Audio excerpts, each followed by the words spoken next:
जय हिंद। कैसे हैं आप? एक बार फिर आपके अपने चैनल गुरु गंगा में आपका हार्दिक स्वागत है। आज के वीडियो में हम लोग राजभाषा पर आधारित प्रैक्टिस सेट को हल करेंगे। यह टेस्ट सीरीज बहुत इंपॉर्टेंट है, चाहे वो टीटी की परीक्षा हो, सुपर टेट की परीक्षा हो, टीजीटी की हो, पीजीटी की हो, यूजीसी नेट की हो, एपीओ की हो, या इसके अलावा बीईओ की हो। बहुत सारी प्रतियोगी परीक्षाओं में इससे संबंधित प्रश्न पूछे जाते हैं। तो आइए शुरू करते हैं आज की इंपॉर्टेंट कक्षा। तो चलिए शुरू करते हैं। पहला प्रश्न, संविधान की कौन सी अनुसूची में क्षेत्रीय भाषाओं का उल्लेख है? ए 7वीं अनुसूची, बी 8वीं अनुसूची, सी 9वीं अनुसूची, डी 10वीं अनुसूची। तो सही उत्तर क्या है वह आप बताएं। 1-2 सेकंड का समय आपके पास भी है ताकि आप भी सही अनुमान लगा सकें, अपनी तैयारी को परख सकें। तो सही उत्तर क्या है वो बताएं आप। जी हाँ, 8वीं अनुसूची बिल्कुल सही उत्तर है। अगला देखिए, संविधान की 8वीं अनुसूची में सम्मिलित भाषाओं की संख्या कितनी है? ए 14, बी 15, सी 18, डी 22। तो बताइए। 22 बिल्कुल सही है। संविधान की 8वीं अनुसूची में सम्मिलित भाषाओं की संख्या 22 है। अगला प्रश्न देखिए, भारतीय संविधान में किन अनुच्छेदों में राजभाषा संबंधी प्रावधानों का उल्लेख है? ए 343 से 351 तक, बी 234 से 315 तक, सी 365 से 385 तक, और डी कहता है 234 से 253 तक। तो बताइए। जी, 343 से 351 तक राजभाषा संबंधी प्रावधानों का उल्लेख किया गया है भारतीय संविधान में। ए ऑप्शन बिल्कुल सही है।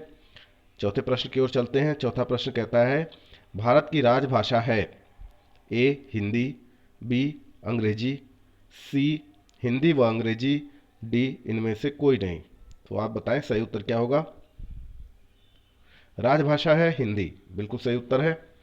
भारतीय संघ की आधिकारिक भाषा के रूप में संविधान द्वारा किसे मान्यता प्राप्त है? ए 8वीं अनुसूचित में वर्णित भाषाओं में से एक, ये भ रहेगा, भाषाओं में से एक, बी हिंदी, सी संस्कृत, डी अंग्रेजी। तो पांचवें का कौन सा सही है? जी बिल्कुल सही उत्तर है आपका, पांचवें का बी हिंदी। ठीक है, आगे चलते हैं। पांचवें का बी हो गया। संविधान के किस अनुच्छेद के अंतर्गत हिंदी को राजभाषा के रूप में दर्जा प्रदान किया गया है? ए अनुच्छेद 348 एक, बी अनुच्छेद 346 एक, सी अनुच्छेद 343 एक, डी अनुच्छेद 345 एक। तो आपको बताना है संविधान के किस अनुच्छेद के तहत हिंदी को राजभाषा के रूप में दर्जा प्रदान किया गया है।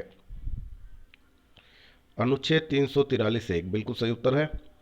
हिंदी देश की राष्ट्रभाषा है, लेकिन शासकीय प्रयोजनों के लिए अंग्रेजी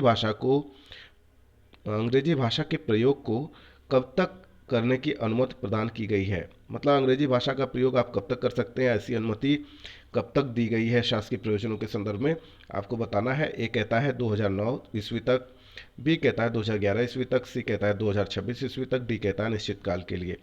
तो सही उत्तर क्या है वह आपको बताना है।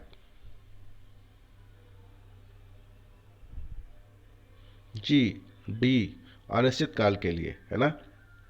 आगे चलिए, किसी भाषा को किसी राज्य की राजभाषा के रूप में अंगीकार करने का अधिकार किसे है? ए राष्ट्रपति, बी संसद, सी राज्य विधानमंडल, डी राजभाषा आयोग। तो सही उत्तर बताएं। जी राज्य विधानमंडल, राज्य विधानमंडल। संविधान की 8वीं अनुसूची में सम्मिलित भाषाओं में निम्नांकित में से कौन सी भाषा बोलने वाले सर्वाधिक हैं? ए बांग्ला, बी गुजराती, सी मराठी, डी तेलुगु। तो सबसे ज़्यादा बोलने वाले हैं बांग्ला। ए बिल्कुल सही उत्तर है। संविधान की 8वीं अनुसूची में सूचीबद्ध निम्नोक्त में से कौन सी एक किसी राज्य की राजभाषा है? ए कश्मीरी, बी उर्दू, सी सिंधी, डी नेपाली। तो इनमें से राजभाषा है उर्दू। क्या है? उर्दू, बिल्कुल सही उत्तर है। आगे देख लीजिए, निम्नलिखित में से किसने उर्दू को राजकाज की भाषा के रूप में अंगीकार किया है? ए राजस्थान ने, बी मध्य प्रदेश ने, सी आंध्र प्रदेश ने और डी जम्मू कश्मीर ने। तो आप बताएं सही उत्तर क्या होगा? उर्दू को राजकाज की भाषा के रूप में किसने अंगीकार किया? जी जम्मू कश्मीर बिल्कुल सही उत्तर है। 12वां प्रश्न देखते हैं। निम्नलिखित में से कौन सी भाषा संविधान की 8वीं अनुसूची में नहीं है? ए उर्दू, बी नेपाली, सी कोंकणी, डी भोजपुरी। जी हाँ, उर्दू, नेपाली, कोंकणी है, भोजपुरी नहीं है। इसकी डिमांड चल रही है कि इसको भी 8वीं अनुसूची में शामिल किया जाए। बहुत लंबे समय से इसके लिए भी संघर्ष हो रहा है, डिमांड हो रही है। आगे देखिए, डोंगरी भाषा किस राज्य में बोली जाती है? ए जम्मू कश्मीर, बी असम, सी बिहार, डी उड़ीसा। तो डोंगरी बोली जाती है जम्मू एंड कश्मीर में, है ना, केंद्र शासित प्रदेश है आज के समय में ये। आगे चलते हैं। सिंधी को किस संवैधानिक संशोधन द्वारा संविधान की 8वीं अनुसूची में शामिल किया गया? सिंधी भाषा है, तो किस संवैधानिक संशोधन द्वारा संविधान की 8वीं अनुसूची में इसको शामिल किया गया वो बताना है आपको। ए कहता है 21वां, बी कहता है 23वां, सी कहता है 30वां संविधान संशोधन और डी कहता है 32वां। तो सही उत्तर क्या है? 21वें संविधान संशोधन, यानी पहला उत्तर बिल्कुल सही है। आगे चलते हैं। भारतीय संविधान के अनुच्छेद 344 के तहत प्रथम राजकीय भाषा आयोग का गठन हुआ था। ए 1950 ईस्वी में के एम मुंशी की अध्यक्षता में, बी 1953 ईस्वी में बीजी खेर की अध्यक्षता में, सी 1960 ईस्वी में एम सी खालसा की अध्यक्षता में और डी 1965 ईस्वी में हुमायूं कबीर की अध्यक्षता में। तो आप बताएं सही उत्तर क्या होगा?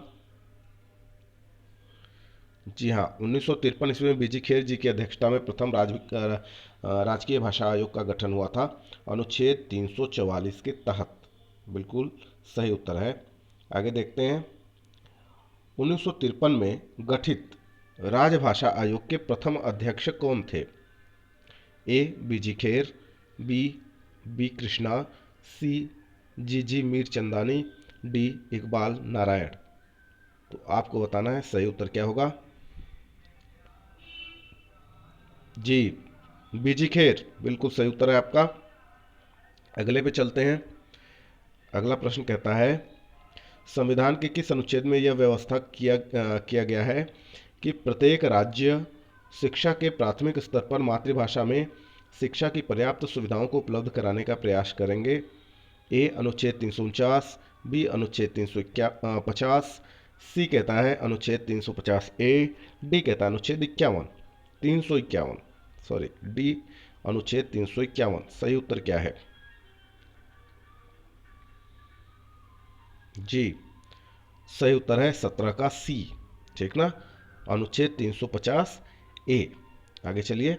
संविधान के 21वें संशोधन द्वारा संविधान की 8वीं अनुसूची में निम्नांकित में से कौन सी भाषा सम्मिलित की गई? ए संस्कृत, बी सिंधी, सी उर्दू, डी अंग्रेजी। तो 21वें संविधान संशोधन द्वारा शामिल किया गया सिंधी को। किसको? सिंधी को 8वीं अनुसूची में जोड़ा गया। आगे देखिए, किस संवैधानिक संशोधन के द्वारा भारतीय संविधान की 8वीं अनुसूची में बोडो, डोगरी, संथाली और मैथिली भाषाओं का समावेश किया गया?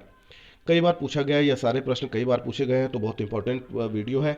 आप इसको अंत तक जरूर देखा करें प्रैक्टिस सेट को, कभी ना कभी इनसे पाला जरूर पड़ जाता है परीक्षाओं के दौरान। तो आपने अगर तैयारी की है, प्रैक्टिस सेट को पूरा हल किया है, तो यह प्रश्न आसानी से आपको समझ में आ जाएंगे, आप सही उत्तर दे पाएंगे। तो आप बताएं, किस संवैधानिक संशोधन के द्वारा भारतीय संविधान की 8वीं अनुसूची में बोडो, डोगरी, संथाली और मैथिली भाषाओं का समावेश किया गया? ए 21वां, बी 71वां, सी 91वां और डी 92वां।